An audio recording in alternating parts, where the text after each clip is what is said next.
Sirrul Asror ini tipis kitabnya. Kitab itu tipis, babnya ada 24. Di awal Syekh Abdul Qadir Jailani bilang kitab ini untuk murid-murid pemula yang mau masuk ke dunia tasawuf.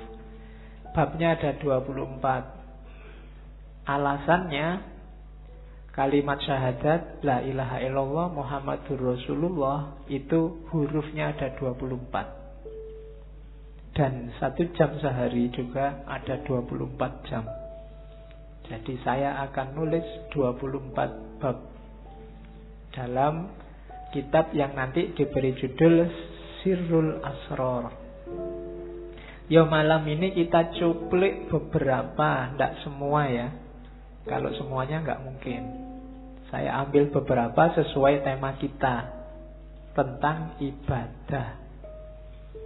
Ada ibadah lahir, ada ibadah batin. Ini terjemahan saya. Kalau di naskah aslinya ada ibadah syariah, ada ibadah thariqah. Dan saya tidak akan jelaskan yang ibadah syariah. Kalian pasti sudah ngerti semua. Kita fokus ke yang ibadah batinnya. Meskipun dua-duanya saling terkait. Nanti kita lihat dasar-dasarnya, kemudian kita lihat praksis ibadahnya. Oke, bismillah, dimulai. Saya potong yang bagian awal ya.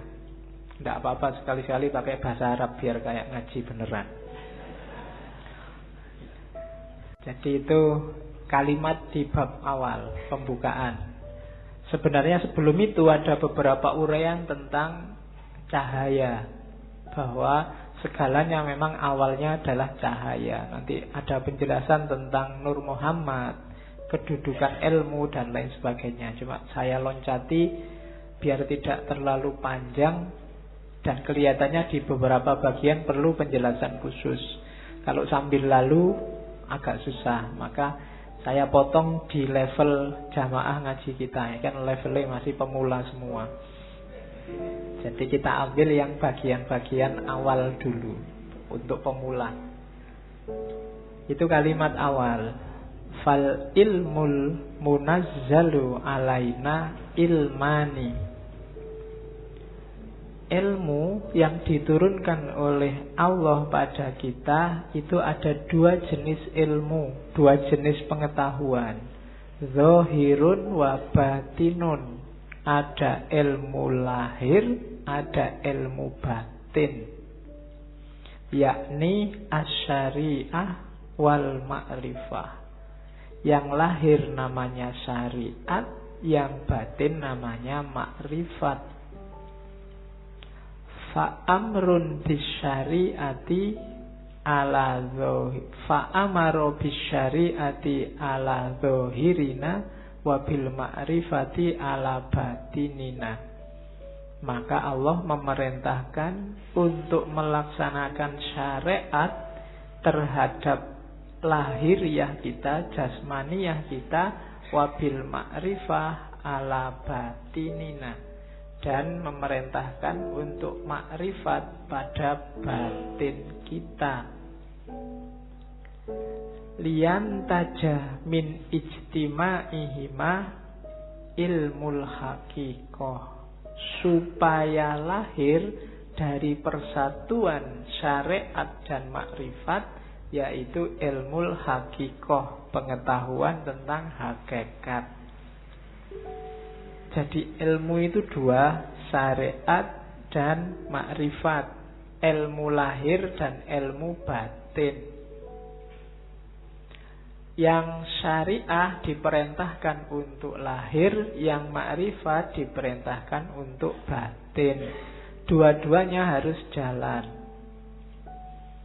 Jadi kalau ada orang bilang tasawuf itu anti syariat, berarti belum banyak membaca buku-buku tasawuf. Hampir semua sufi bilang makom itu level dan suluk itu dimulai dari syariat. Cuma jangan berhenti di syariat. Syariat cuma lahirnya, butuh batinnya. Beliau menyebutnya makrifat. Jadi nanti kita lihat contohnya banyak nanti. Bagaimana lahir sama batin. Hidup kita kan juga begitu. Lahirnya ini ngaji. Cuma kalau batinnya nggak beres, ngajimu nggak ada nilainya. Ngaji cuma pingin nonton santri yang putri-putri misalnya. Nah, itu kan nggak dapat apa-apa. Mumpung kelihatannya sekarang banyak putrinya berangkat. Beda kan, hasilnya beda. Kalau batinnya nggak beres, lahirnya juga nggak bernilai. Awalnya kan batin dulu, baru ada manifestasi lahirnya. Apapun itu, kuliah, apalagi kerja, apalagi bahkan makan. Ini kan aspek-aspek lahiriah. Batinnya harus beres. Kuliahmu itu cari ilmu apa cari ijazah apa cari gelar? Makan itu biar kenyang apa biar hidup apa biar besar apa biar... Itu kan batinnya. Segalanya pasti ada lahirnya, ada batinnya. Dua-duanya harus beres. Batin juga enggak ada apa-apanya. Pak, saya ikhlas Pak ngaji itu Pak, tapi enggak pernah ngaji, ya padha wae. Ya kan? Atau ngaji tapi niatnya tidak ikhlas, sama aja. Jadi harus gabung. Pak, saya kuliah itu tidak ngejar ijazah Pak, saya tidak ngejar gelar. Pokoknya saya nyari ilmu aja. Makanya saya sampai semester 14 nggak lulus-lulus. Wong memang nggak pernah masuk, nggak pernah datang ke kampus. Jadi podo wae, lahirnya nggak beres. Dua-duanya harus beres. Kalau dua-duanya harus beres, akan ketemu namanya ilmul hakikoh. Kebenaran yang sejati, hakiki.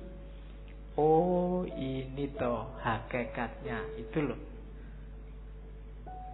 Kita melakukan banyak sekali religious service, cuma kita nggak pernah ada O-nya. Oh, sholat itu berarti rahasianya ini toh. Oh, puasa itu berarti ini yang dimaksud oleh Allah. Oh, zakat itu. Ini kalimat O ini menunjukkan kamu sudah menemukan hakikat. Jadi intinya ini ternyata yang tiap hari saya lakukan itu. Itu bisa ketemu kalau gabung antara lahir dan batin, syariat dan hakikat. Itu kan di surat Ar-Rahman disebut terusannya marojal bahroini yaltaqiyan bainahuma barzakhul la yabghiyan. Jadi dua laut yang dibiarkan oleh Allah mengalir kemudian bertemu. Dua laut itu tafsirannya Syekh Abdul Qadir Jailani ya syariat dan makrifat. Ketika yaltaqiyan melahirkan hakikat. Bainahuma barzakhun, tapi la yabghiyan. Di antara keduanya ada batasnya, ada bedanya, tapi la yabghiyan, tidak saling menafikan, tidak saling menghoibkan. Dua-duanya penting, saling butuh. Wa illa famujarradu ilmi dzahir la tahsulul haqiqah. Kalau tidak ada makrifat, tidak ada batin, maka ilmu lahir saja tidak akan bisa menemukan hakikat. Wala yasilu ilal maksud, dan tidak akan ketemu maksudnya. Wal ibadatu, dan ibadah itu, wal ibadatu al kamilatu, yang sempurna, bihima, berdasarkan keduanya, la biwahidihima, tidak karena salah satunya. Jadi harus ada dua-duanya. Wa ma khalaqtul jinna wal insa liya'budun, dan tidak aku ciptakan jin dan manusia kecuali untuk menyembahku. tafsirnya Syekh Abdul Qadir Jailani, ya liyak buduna itu ai sekaligus liyak rifuni, supaya kenal aku, supaya makrifat. Jadi ya bud itu ibadah zahir, di situ terkandung liyak rifuni, supaya kenal Allah, supaya makrifat. Kenapa? Ya, faman lam ya'rifhu kaifa ya'budhu. Barang siapa ya, karena siapa yang tidak mengenalnya, bagaimana dia bisa menyembahnya? Kita bisa ibadah. Ibadah itu kan melayani Allah, mengabdi pada Allah. Lah kalau kita tidak kenal Allah, tidak ada aspek makrifatnya, tidak ada aspek batinnya, gimana kita bisa melayani Allah, memenuhi permintaannya Allah? Jadi dua-duanya harus saling ada, saling mendukung, saling membantu untuk mewujudkan hakikoh, pemahaman akan kebenaran yang sejati. Itu dasarnya. Makanya malam ini saya kasih judul ibadah lahir dan ibadah batin. Ini loh rankingnya, katanya Syekh Abdul Qadir Jailani. Tadi kan ilmu itu dua jenis. Kalau di ranking, ilmu itu dari lahir masuk ke batin. Batin itu tadi kan ke dalam sama sekali. Jadi ilmu paling kelihatan itu ilmu lahir. Isinya perintah, larangan, hukum, halal, haram, sunnah, mubah, dan lain sebagainya. Itu ilmu lahir. Boleh ngerokok apa enggak boleh, boleh apa lagi. Itu kan hukum semua. Facebook itu haram apa halal, WA itu haram apa halal, kan gitu. Itu ilmu lahir. Kalau lahir saja tanpa batin, ya nanti kayak ayat tadi, tidak nyampe maksudnya. Hanya berlandaskan pada nas dan yang kelihatan saja. Itu yang bikin sering-sering ada fatwa aneh-aneh. Karena yang dilihat lahir saja. Bisa memainkan dalil. Untuk tidak begitu, ya masuklah ke level yang lebih dalam, ilmu batin. Ilmu batin level paling bawah, apa level paling dangkal itu batinnya syariat, namanya thariqah. Di dalam thariqah ada yang lebih dalam, namanya makrifat. Di dalam makrifat ada yang lebih dalam, yaitu hakikat. Itu yang katanya Syekh Abdul Qadir Jailani, batinul bawatin. Batinnya batin. Jadi lapisan paling luar syariat, lapisan di dalamnya thariqah. Di dalam thariqah ada makrifat, di dalam makrifat ada hakikat. Jadi syariat itu perintah lahiriahnya. Perintah lahiriah ini pasti ada maksud dan tujuannya. Kesanalah kita menuju maksud dan tujuannya. Itulah namanya thariqat. Kalau kita menuju ke sana, kita akan menemukan pemahaman. Oh, rahasianya ini toh. Itulah makrifat. Kalau sudah gabung semua, syariat, thariqat, makrifat, kita akan sampai pada makom namanya hakikat. Menemukan kebenaran yang hakiki dan sejati. Beberapa sufi menganggap makrifat sama hakikat ini satu level. Orang yang sudah ngerti hakikat, pasti dia makrifat. Orang yang makrifat, pasti kenal hakikat. Jadi yang jelas ada syarak, syariat, jalani itu.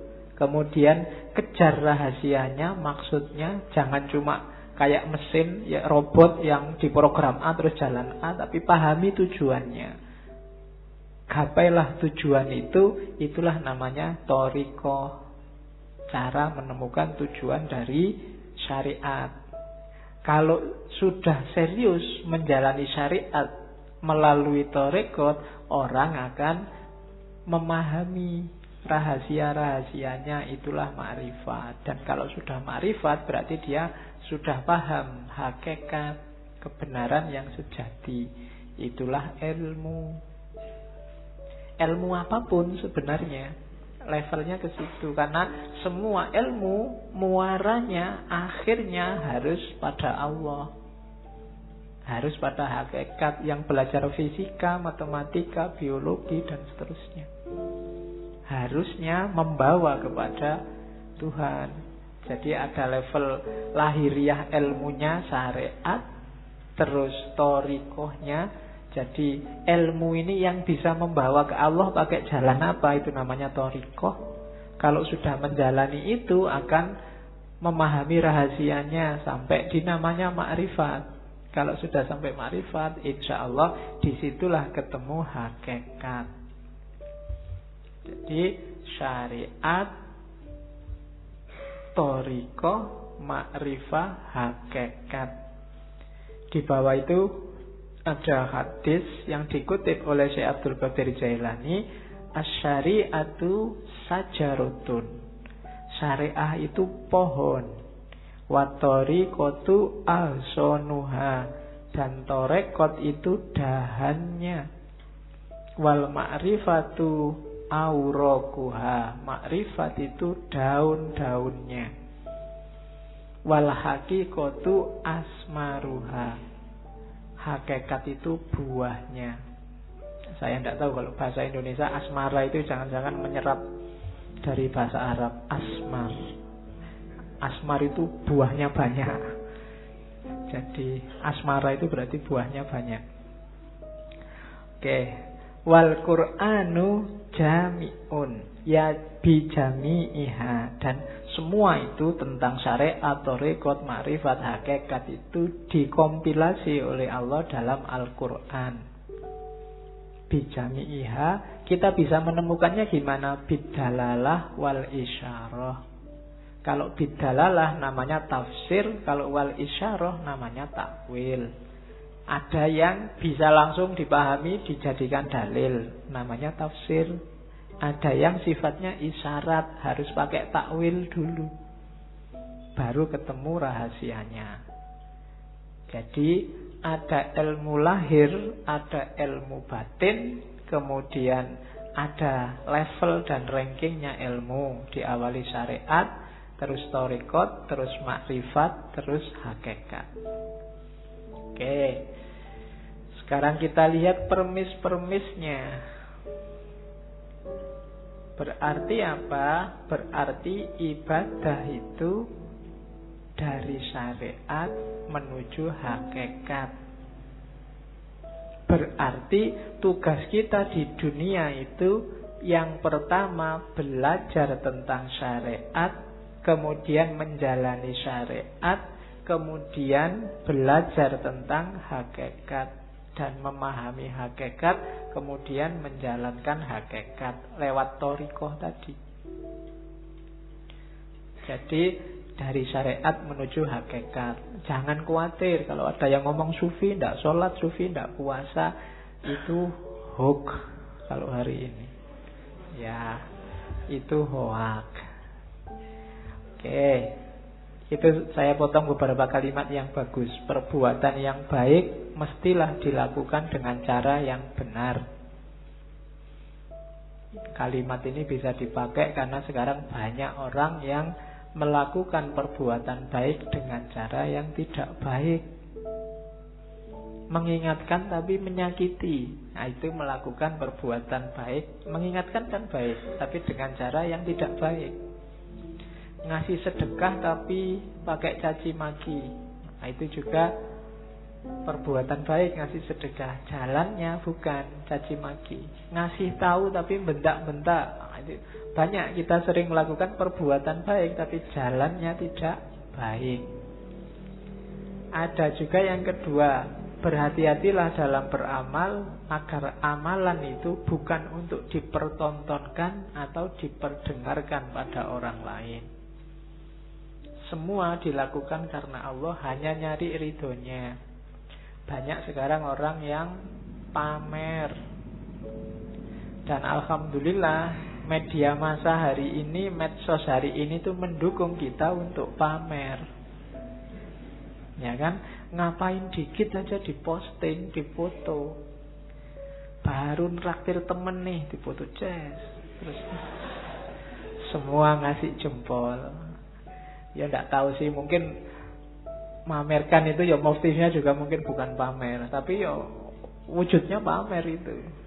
Untuk dipertontonkan atau diperdengarkan. Diperdengarkan itu ya kadang sok-sok kita kan cerita, kok kemarin nggak masuk. Wah, mohon maaf ya Pak, saya itu banyak acara Pak.